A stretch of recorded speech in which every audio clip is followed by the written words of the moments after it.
Texas Longhorns media just gave us exactly what we've been wanting to see. Yards shy of the record. Williams breaks a hole. Williams had a record book. Ricky Williams runs to the Hall of Fame. Touchback. Ricky Williams, touchdown. Young from the shotgun. Back to throw. Vince looks. Under pressure. He'll tuck it in run. Vince to the 5. Young.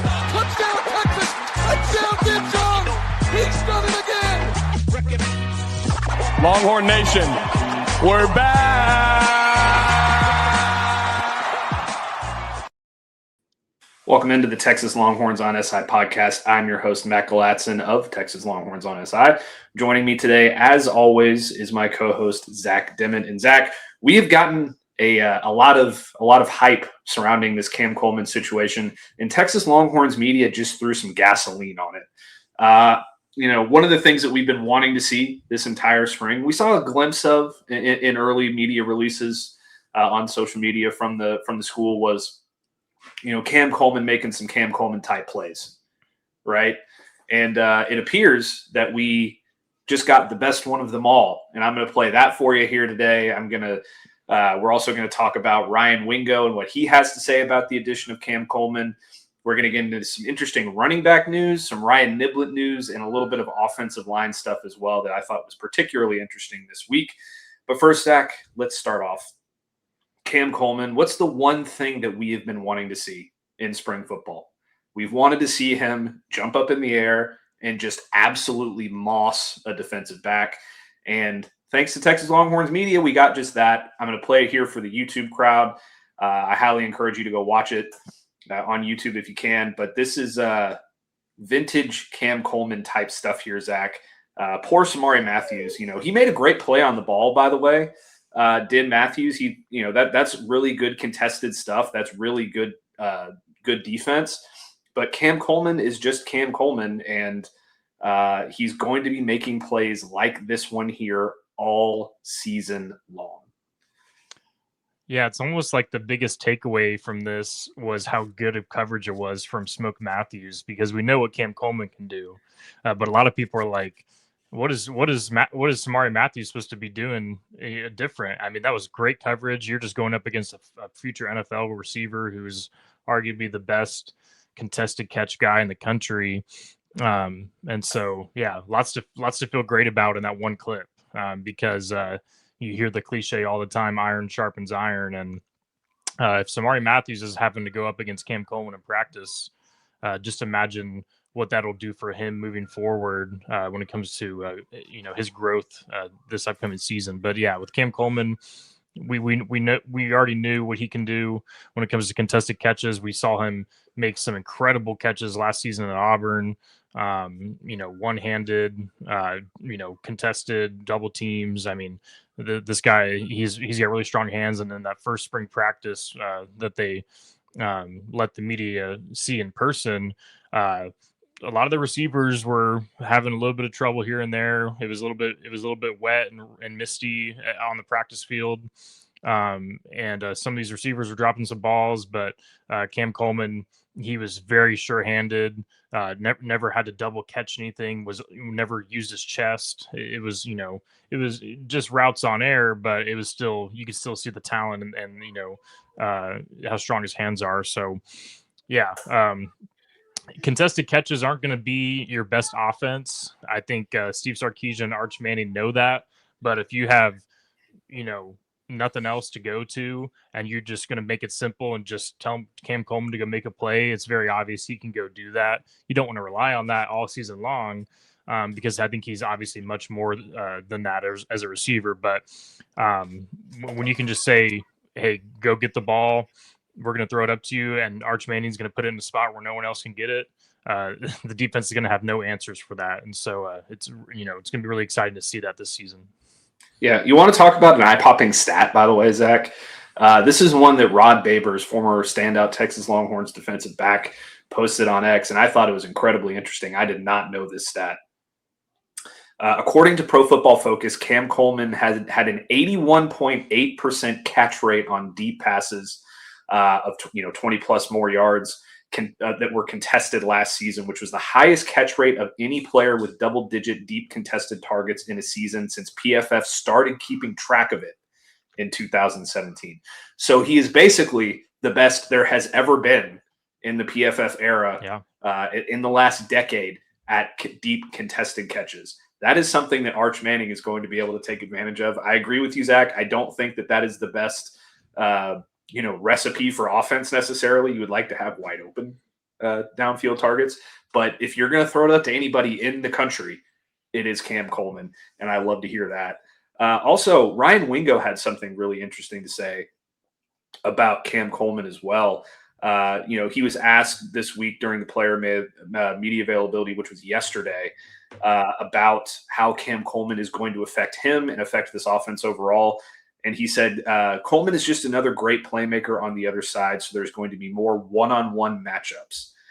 It's going to be a good season, and we're going to be able to showcase our abilities. Short quote there, but it really does lend to the idea that we've been talking about a lot this offseason of with Cam Coleman on one side, probably carrying a safety a lot of the time. It's going to leave a lot of one-on-one opportunities open for guys like Emmett Mosley and Ryan Wingo to really cook, because last year Wingo was rarely in single coverage. And when he was, he did have a few drops here and there, but he was overwhelmingly the most targeted wide receiver in the Texas offense. The opposing offense knew they were trying to go to him in the passing game, and I think that it affected the Longhorns offense in that way.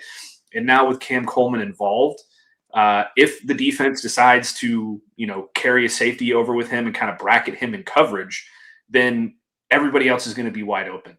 So it's going to be a kind of pick your poison thing at wide receiver for Texas, and that's something that they haven't really had since the Adonai Mitchell, Xavier Worthy, Jordan Whittington, and even then, I don't think it was as much of a dynamic tandem with Worthy and AD Mitchell as it will be with Cam Coleman and Ryan Wingo. But that's another conversation for another day.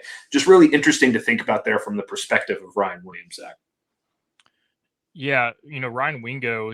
There was a few moments last season.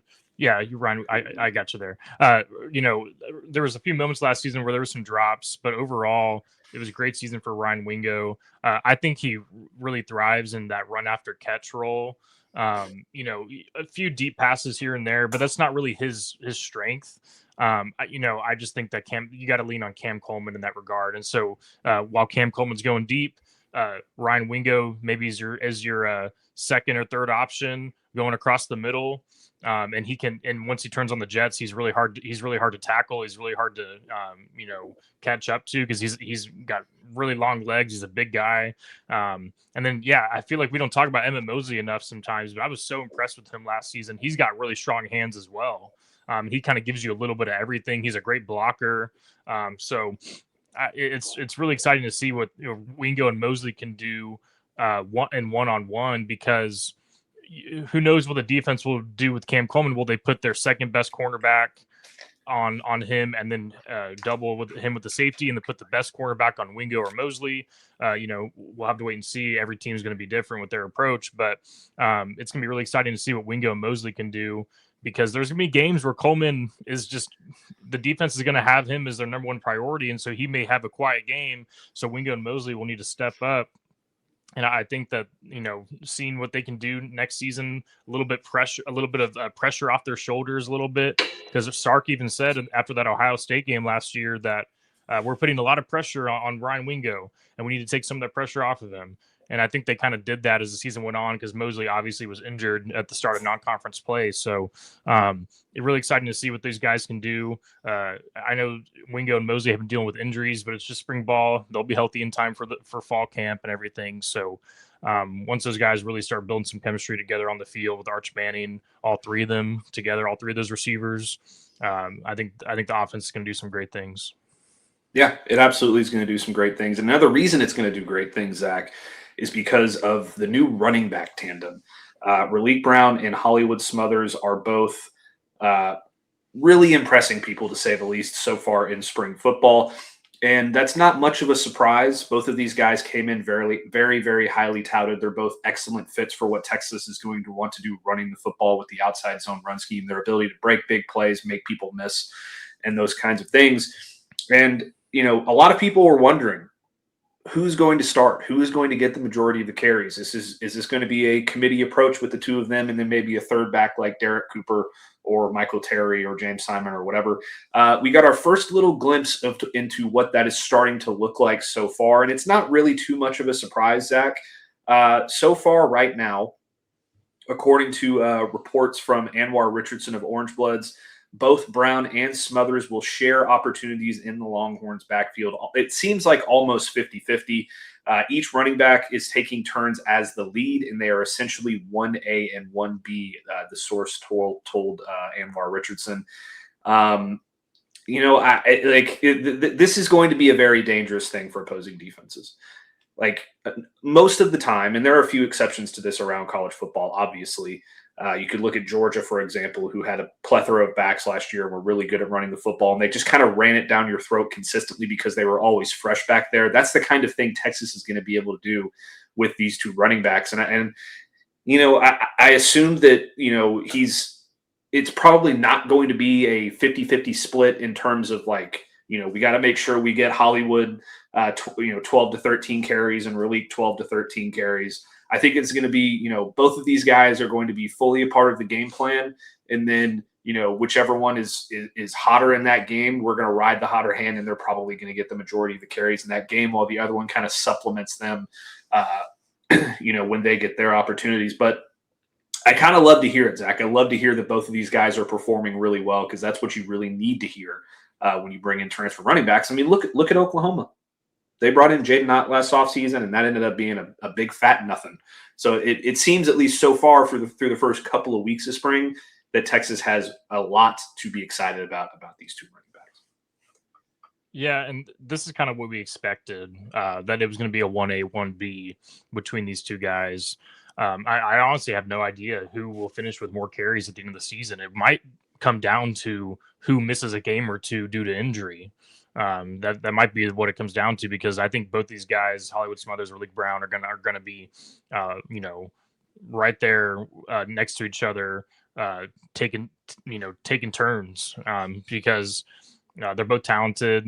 Ryan Nibblett, who we'll get to in a second, he said yesterday when speaking to the media that Ralique Brown's a little bit smaller, but he just is so squirmy and gets in and out of those holes super quickly and has lots of speed, lots of burst to his game. And so I think there's gonna be some home run hitting ability there. But same with Hollywood Smothers. I mean, we've talked about it on this show a little bit, but he's gonna be very very productive between the tackles as well. But both of them have that speed ability. I think maybe Ralique Brown has the edge there, but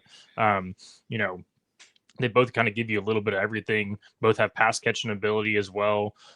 So it's hard to just really lean on one guy or the other. It just, like you said, depends on who's going to be hot. So, definitely expect an upgrade from last year's running back room.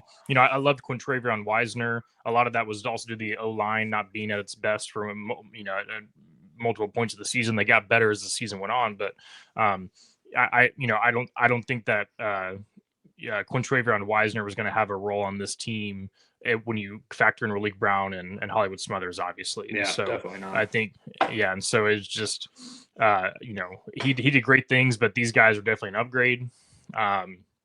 And I'm really excited to see, especially when you added Derek Cooper into the mix.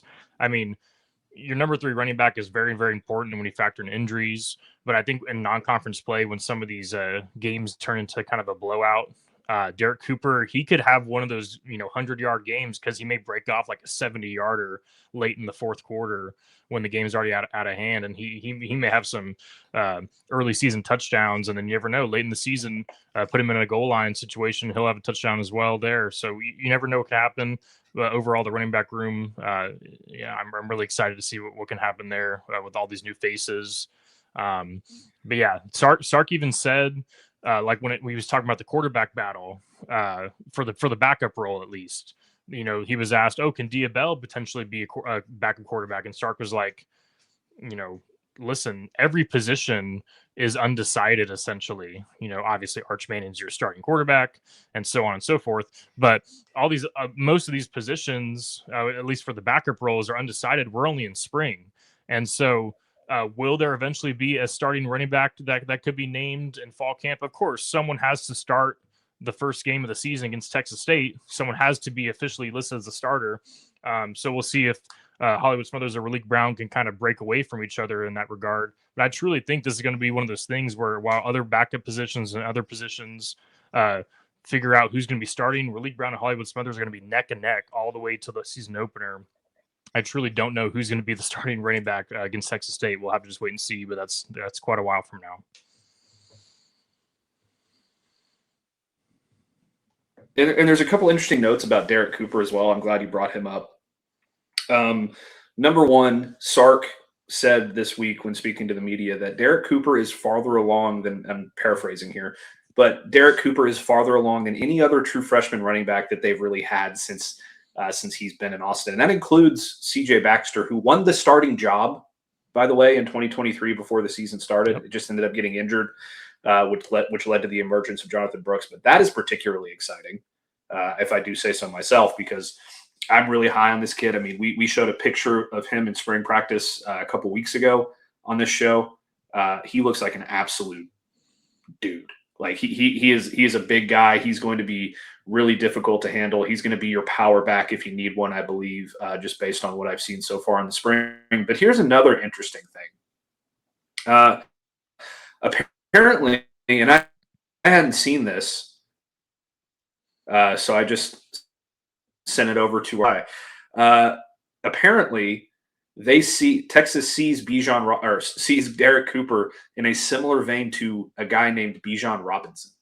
According to Corey Cooper, Derek Cooper's dad, in an interview with ESPN, he says they talked about his skill set and compared his build to Bijan Robinson. They don't have a running back like Derek right now. They feel like they can do a lot with him. He wants to run. He wants to be able to catch the ball out of the backfield. He wants to line up at receiver. He wants to show he has the skills to play at the next level, and they're going to let him do that at Texas. Okay, like if we're gonna sit here and say that this guy could have a Bijan Robinson type role, I mean, I know that that's extremely lofty, if I do say so myself, because Bijan is one of the best that's ever done it at Texas, period. But interesting stuff to think about with Derek Cooper. It seems like he's going to be a much bigger part of the offense than people give him credit for in 2026. Because I mean, I remember sitting here talking with you about it, Zach, and on my old show on Open Gym, like how much can a true freshman running back really impact a team? It's very rare. It feels like Sark thinks that Derek Cooper could have a legitimate role on this team and be an impactful player in the offense, which would be really exciting. All right, Zach, let's take a break. We're at our midway point here. We're going to come back and we're going to talk about Ryan Nibblett, who appears to have a new role on this offense, and then we're going to talk some offensive line as well. So stick with us after this break, and we'll be right back. This episode of the Texas Longhorns on SI podcast is brought to you by Custombuilt Trailers of Mississippi. Custombuilt Trailers is the largest in-stock trailer dealer in Mississippi with a variety of options to choose from flatbed goosenecks to bumper pull equipment trailers and car haulers to enclosed trailers and basic utility trailers. We do a little bit of everything. And if we don't have exactly what you're looking for in stock, we can typically have your custom-built trailer built in 7 to 10 working days. 0% financing options are available, and we also deliver out of state. So give Custom Built Trailers of Mississippi a call at 601-722-9581 today and let us take care of your hauling needs. Custom Built Trailers of Mississippi. If we don't have it, we'll be glad to build it. Welcome back to the Texas Longhorns on SI podcast. I'm your host, Matt Galatson, joined as always by my co-host, Zach Dimmitt. Zach, we teased this before the break, but it appears that Ryan Nibblett, the arguably the best return man in college football last season, I mean, I don't think it's very arguable. I think he was, appears to have a new role on this team next year, at least according to him, during the player media availability this week. He said, I think I'm going to have a pretty big role on this team, the same as last year, doing what I do as a punt returner, and also more of a third down running back, just being there when the guys get tired, just be there, show up, make plays when they're down. So I think I'm going to have a really good role this year. I feel like I'm very smart. I feel like I'm very fast. So just being able to slow the game down, knowing my reads, knowing, who I got in pass pro, understanding everything that's going on around me. So like, it doesn't sound like there's a whole lot there, But if you kind of read between the lines of what he was trying to say and the way that he said it, and I know that that's, I'm getting kind of into the semantics here a little bit, Zach, but it feels like they're going to try to work him into this offense a lot more this year, based on what I understand about this quote. Because, last year it was like, okay, when Ryan Nibblett's in the game, he's probably getting the ball in a jet sweep, or he's returning a punt, or he's returning a kick. This year it feels like I know he's been working out with the running backs a lot during spring practice, but it feels like he's going to be more involved in down to down on this offense wherever he lines up on the field. I think they're going to try to get the ball into his hands. I think they're going to try to use him as a decoy. Obviously, they're still going to use him in the return game a ton. But it's nice to hear that he's getting a little bit more involved in this stuff because, he's electric when he has the ball in his hands. For sure. It's kind of like with Jermaine Bishop a little bit. We haven't seen him obviously yet, but you just want to get the ball in his hands next season, despite how deep the receiving room is. And I think they will. And with Ryan Nibblett, he's already proven what he can do when he has the ball in his hands. So I think you got to find a way to do that. Listen, he's not going to come out there and have, 25 carries for 100 yards and 2 touchdowns. But I think if you can use him as sort of a gadget piece, he starts out in the backfield, you motion him out to wide receiver, things like that. And, or maybe you even run some 2 running back sets. I mean, it's not really something that Texas has done a whole lot of, but you never know. They may throw a few things at the defense that you may not see coming. I don't know. Throw him in a wildcat as well. I mean, he's just, yeah, he's not like super big or anything, but the speed is there. Teams are going to have to pay attention to him, knowing what he is as a punt returner. And so it's on offense, but okay, he has that ability, and you have to kind of game plan for that. And so you may have Sark may have some packages for him, but at the end of the day, it's all about Hollywood Smothers or Ralique Brown and Derek Cooper as well. I mean, I love Ryan Nibblett, but Derek Cooper, I feel like he's just at a different level talent-wise and at the running back position. For sure. Where Ryan Nibblett kind of gives you a little bit of everything. Obviously he's one of the best punt returners in the country. So his role there won't change. The coaching staff would be silly to not have him still be the primary punt returner. I know a few weeks ago when they started practice, it was Ralique Brown and Dalen McCutcheon taking punt returns. But let's be honest, Ryan Nibblett is your top punt returner. There's no secret about that. I think they're just trying to figure out who can return punts if he has to miss any time for some reason. So, I'm excited to see what his role could be, because Ryan Nibblett, he didn't have to stick with Texas. He didn't have to continue to jump between receiver, running back, and he was even at defensive back. I mean, he could have transferred a long time ago and gone to a team that gives him a solid role, but he really has stuck with the Longhorns, and he deserves a lot of credit for that, because a lot of guys wouldn't do that. And I think because of that, he's seen his hard work pay off and his dedication pay off, because he's going to have, I think, a solid role in this team. The numbers for him on offense aren't going to like blow anyone out of the water or anything like that, but I think you'll see him make a lot of impact plays. And of course, when you add in that special teams impact, he's going to be one of the more underrated guys in this team next year. Yeah, absolutely. I couldn't agree more. Let's get into some offensive line stuff real quick, Zach, before we get out of here, because Trevor Gooseby spoke to the media. Brandon Baker spoke to the media. Both of those guys gave a lot of interesting info. And we'll start with Trevor Gooseby. He talked about why he wanted to come back to Texas. I mean, a lot of people had him in first round conversation as an offensive tackle. He was going to be in the conversation for a top 5 position grade in the NFL draft, and he elected to come back. And he listed three reasons why, and I thought this first one is particularly interesting. First and foremost, I just had some unfinished business. You love to hear that. He said, just being able to go out and project myself even further up draft boards. I also want to win a national championship. With the guys, I feel like we have a team that can do that this year, as well as win the Joe Moore Award. And, I'm headed for the Outland Trophy and the Lombardi Trophy, just like Kelvin Banks did. So he wants to be Kelvin Banks. He wants to be a top 10 draft pick. He wants to win a national championship. He's got unfinished business. Sounds like he's got a lot of goals ahead of him. And a lot of times when a guy comes back, after foregoing the NFL draft to return to college for a year. There are a lot of different things that can be involved in that, but it sounds like this guy is just all about, getting his goals accomplished, which I just love to hear that. Yeah, it's about leaving a legacy at Texas, and I think Trevor Goosby wants to do that. Let's be honest, he's not going to go out and just admit it, but NIL money certainly probably played a little bit of a role for him staying, of course. But NIL, what are you talking about? Yeah. I mean, come on.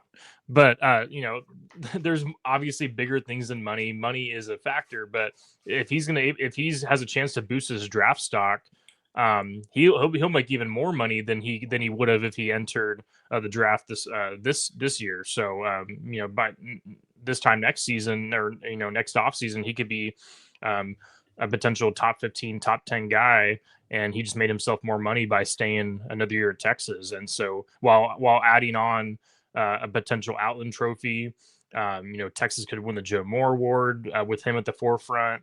We'll see about that, though. We're going to see how this offensive line, meshes together. But and then, of course, competing for national championship, those things are bigger than just a few extra bucks. I know it's not a few bucks, you know what I'm saying, but it's important to establish your legacy, and I think he's dedicated to being a Longhorn, and so you love to hear those things from Trevor Goosby. He's obviously one of the most important guys on the team next year.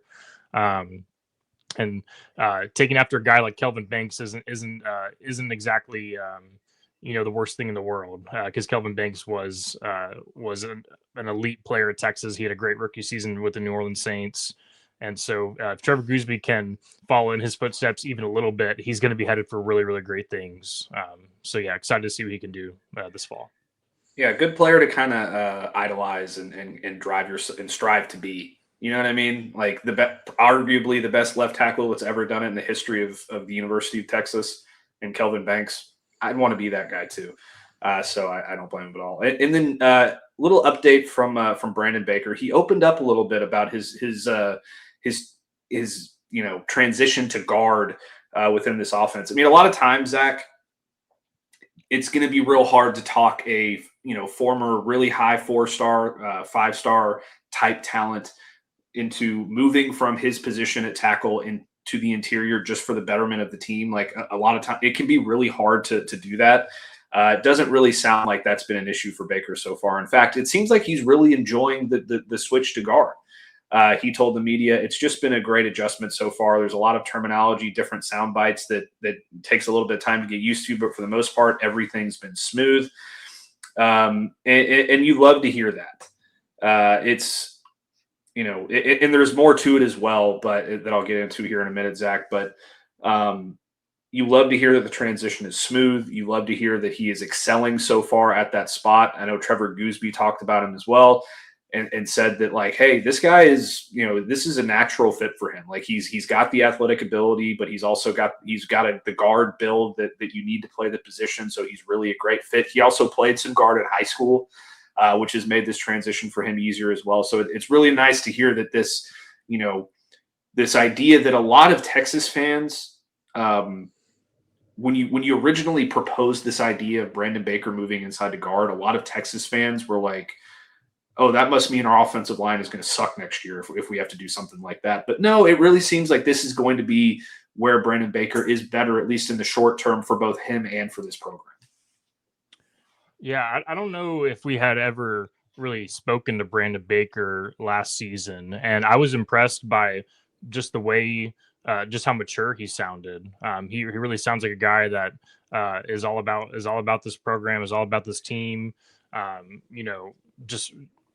really like the way that he presented himself, because some guys, when it comes to the media, they may not want to talk to the media. Who are these reporters? But he was like, really, really loving, talking about this year's team. And I appreciate that from him. And so I think he's a guy that here is going to see grow as the season goes on, and then even beyond that. So there's this offensive line. It's crazy, how worried many Texas fans were heading into the offseason, and just the changes that they made, Brandon Baker being kind of at the center of that with his position change. And so I think there's a lot of reasons to feel confident. And, of course, Melvin Siani, Lawrence Seymour, those guys, interested to see what they can do. But I think Brandon Baker might be one of the more interesting guys to see how he produces, just because of kind of what he showed a little bit last season and how he'll make that position change. So interesting guy to watch for sure.